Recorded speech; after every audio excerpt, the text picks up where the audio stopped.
Assalamu alaikum. Welcome to 168 Hours, your weekly roundup of the top local stories. I'm Muhammad Imad, your host for the evening. Stay tuned. President Dr. Mohammad Muizzu's family announces their intention to pursue civil charges over the endangerment, harassment and bullying of his children, led by the main opposition Maldivian Democratic Party, MDP.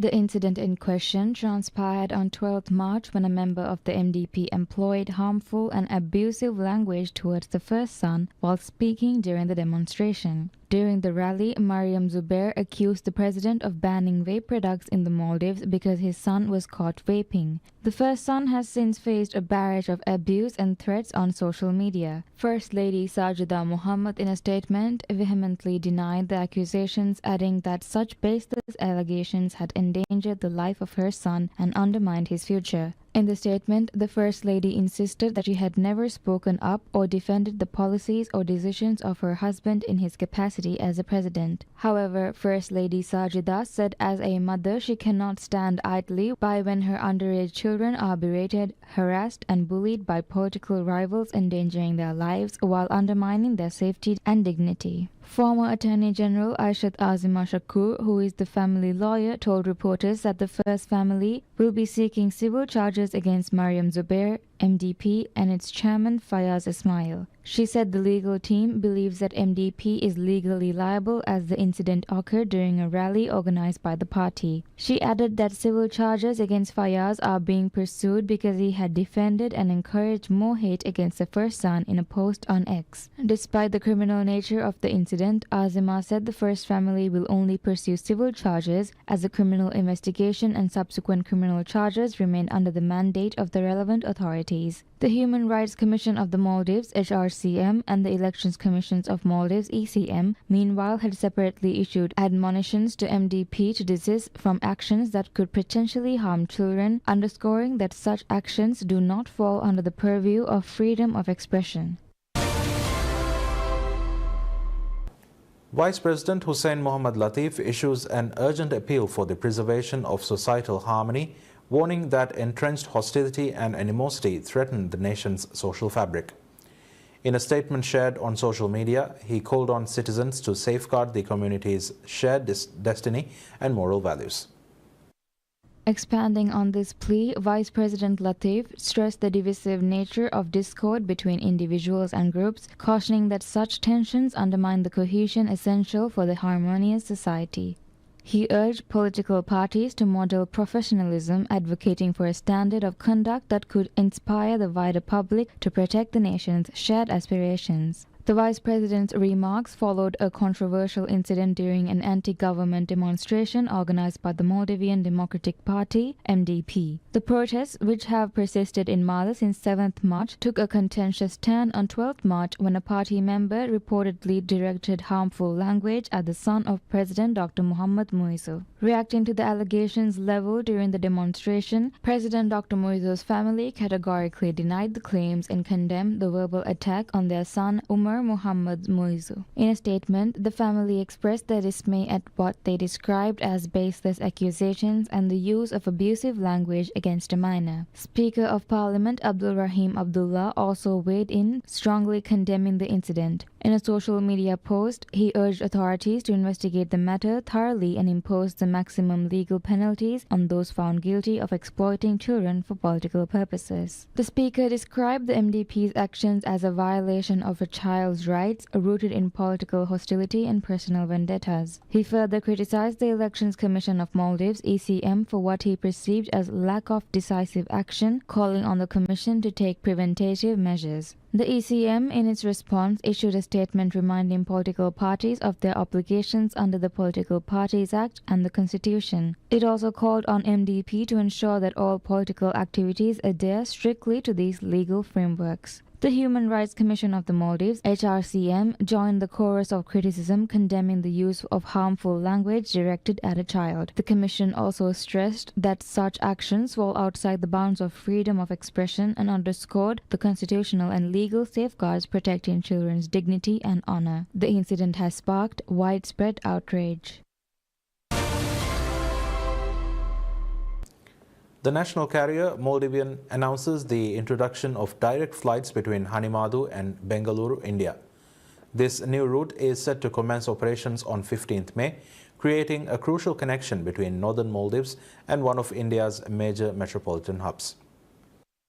According to the airline, this service is expected to significantly ease travel for Indian tourists seeking to visit the northern atolls of the Maldives. It will also provide a more convenient travel option for the residents in the northern Maldives who will no longer need to transit through the capital Malé to reach India. Tickets for the Hanimadu-Bengaluru route will be available for booking starting 16th March. According to Maldivian, it has scheduled twice weekly flights for this route operating on Sundays and Thursdays. Ibrahim Iyaz, managing director of Maldivian, noted that the airline's existing flights between Hanimadu and Thiruvananthapuram, India, which operate twice weekly.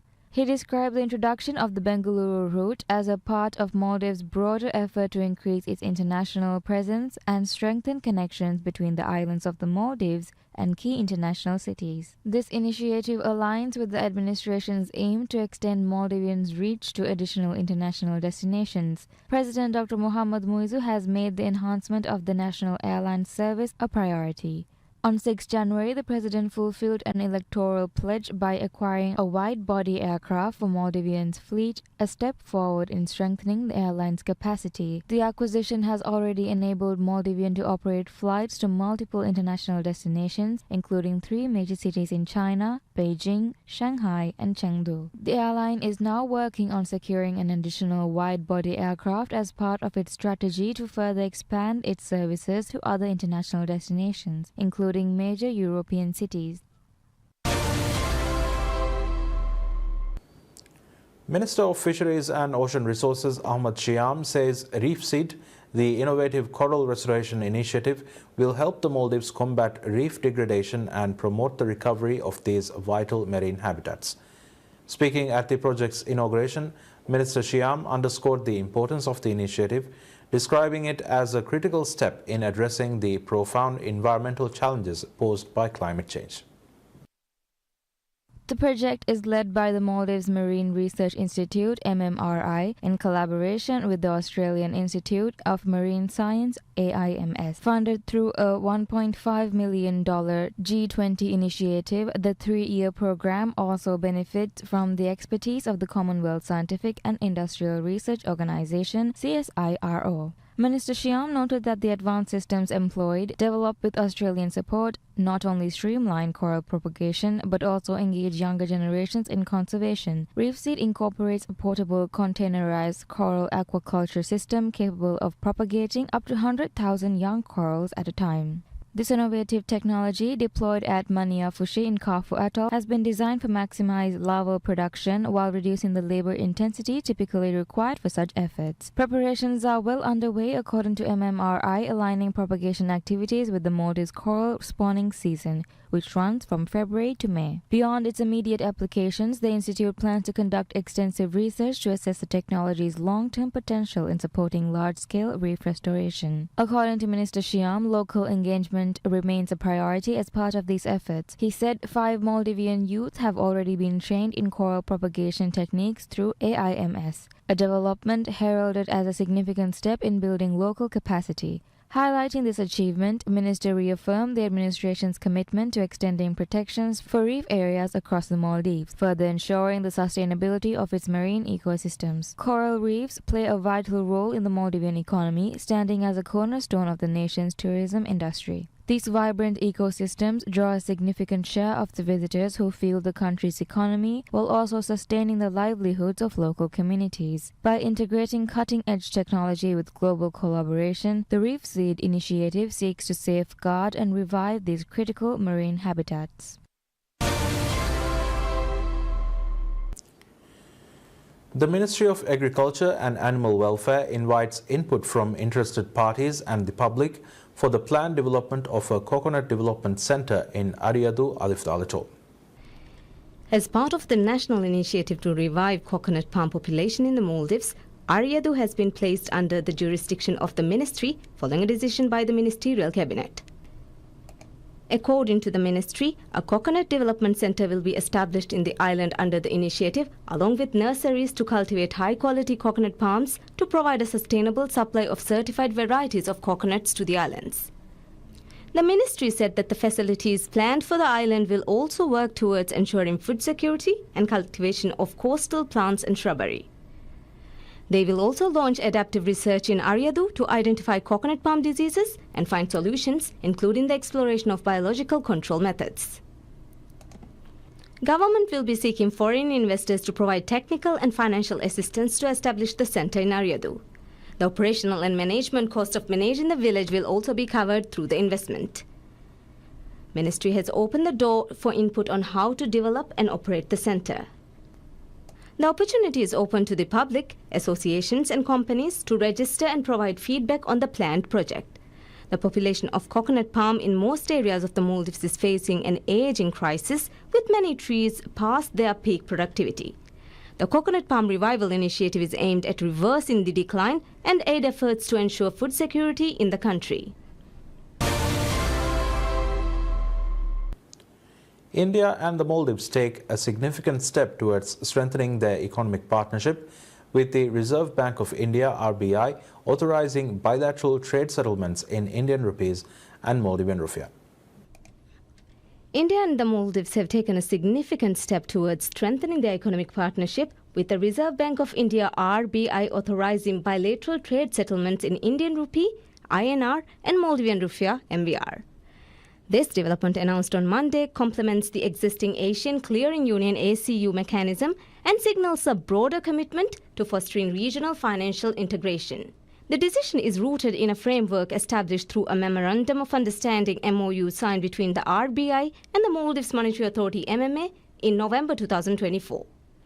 The ACU, which has served as a cornerstone for regional trade, operates as a multilateral clearing system that streamlines payment settlements among its member countries. Bangladesh, Belarus, Bhutan, India, Iran, Maldives, Myanmar, Nepal, Pakistan and Sri Lanka are participants in this arrangement. The RBI stated in its announcement that in the wake of the MOU, it has been decided that India's bilateral trade transactions with the Maldives may also be settled in INR and/or MVR in addition to the ACU mechanism. India has long been a primary trading partner for the Maldives, supplying essential commodities such as rice, sugar and fuel. The new arrangement is expected to simplify transactions for these staples, alleviating logistical challenges and further solidifying the economic relationship between the two nations. The introduction of local currency settlements aligns with India's broader objective of enhancing the prominence of the Indian rupee on the global stage. This ambition was further underscored during President Dr. Mohammad Muiz's recent state visit to India, where an agreement was formalized to introduce RuPay cards in the Maldives. This initiative focused on advancing cross-border digital payment systems. Minister of Foreign Affairs Dr. Abdullah Khalil has participated in the inaugural session of the 10th edition of the Raisina Dialogue 2025. The Raisina Dialogue, held in New Delhi, India from 17th to 19th March, was jointly inaugurated by Prime Minister of India Narendra Modi and Prime Minister of New Zealand Christopher Luxon. This year's theme for the Raisina Dialogue is Kalachakra, People, Peace and Planet. During the event, decision makers and thought leaders of the world will engage each other across conversations in various formats over 6 thematic pillars. Representatives from over 125 countries are participating in the event. The Raisina Dialogue, hosted annually by the Observer Research Foundation in collaboration with India's Ministry of External Affairs, serves as a premier global forum for geopolitical and strategic discussions. The conference will hold discussions on challenging issues facing the global community. The amendment to the Criminal Procedure Act has come into force, giving the Maldives Police Service, MPS, and financial institutions the power to freeze bank accounts of scammers before scammed money can be transferred out. Police have urged victims to report the scam cases as soon as possible. Maldives has seen a significant rise in scam cases after COVID-19 pandemic, and most financial transactions were digitalized. MPS has launched several initiatives to combat the rise in scam cases, including the establishment of an anti-scam center along with a dedicated hotline. To assist authorities, the government last year moved an amendment to the Criminal Procedure Act to introduce a comprehensive mechanism aimed at addressing cyber crimes perpetrated through new technologies and computer systems. The amendment, ratified by President Dr. Mohammad Muiz on 17th December last year, has come into effect from Monday. Speaking on PSM News' Rajame, the program, Inspector of Police and Head of Anti-Scam Center, Adam Naveed said the biggest change with the amendment is that police and financial institutions will have the power to freeze scammed money before it is taken out from the financial system. The information will be shared with financial institutions immediately after a scam is reported, he said. According to Naveed, police now have the power to freeze a suspect's bank account to prevent money from being transferred out. He noted that previously separate court orders were required to freeze each account, but with the new amendment, multiple accounts can be frozen with a single court order. According to Naveed, institutions are required to disclose information and financial details of suspects without documentation upon request by police. The amendment also allows the authorities to freeze funds for 48 hours immediately and extend this period under a court order.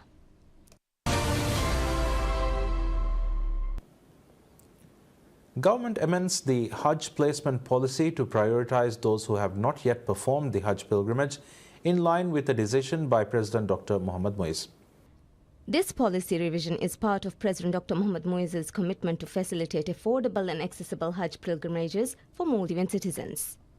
On 5th January this year, the President made the decision to amend the policies on Hajj placement to prioritize those who have not performed Hajj before, with the aim of addressing the long-standing issue of long-awaited period for those who have paid for their place to perform pilgrimage through the Maldives Hajj Corporation. In line with the President's decision, the government has now revised the Hajj placement policy such that the Ministry of Islamic Affairs is responsible for formulating all policies related to the issuance of Hajj permits, managing Hajj quotas, and ensuring that all Hajj service providers comply with the policies. According to the new regulations, Hajj services will be provided by Maldives Hajj Corporation Limited under the advice and guidance of Islamic Ministry. The procedures for registration of pilgrims will be specified, and a written agreement between the company and the pilgrims must be signed before payment is made. The policy revision is aimed at offering a quality Hajj service to the public at affordable prices and to provide flexible payment options where intending pilgrims can pay in lump sums or in installments, as well as ensure the secure management of money paid by the public for Hajj. It also seeks to reduce the Hajj waiting list. The main change under the revised policy is the prioritization of first-time pilgrims. The Maldives Hajj Corporation Limited will also be required to allocate a certain percentage of the annual quota or those who are over 65 years of age who have not previously performed the Hajj. Among those aged 75 and above who have not performed Hajj, the opportunity to appoint a helper will be offered, provided a family member is on Maldives Hajj Corporation's waiting list and has not previously performed Hajj. A person who has already performed the pilgrimage and is on the corporation's wait list may be appointed if no family member meets this criteria. The new policy also states that a person who has performed Hajj before will be given an additional opportunity only after a 5-year gap since their last pilgrimage. According to the Hajj Corporation, there are currently 9,115 people in the waiting list for the Hajj pilgrimage. Of these, 7,543 are under 65 years of age, 1,461 are between 65 and 75 years of age, and 111 are over 75. Among those on the wait list, 8,623 have never performed Hajj pilgrimage before. This includes 7,150 under 65, 1,370 between 65 and 75, and 103 over 75-year-olds. And that's all we have for you right now. Thank you for tuning in. We'll see you again next week.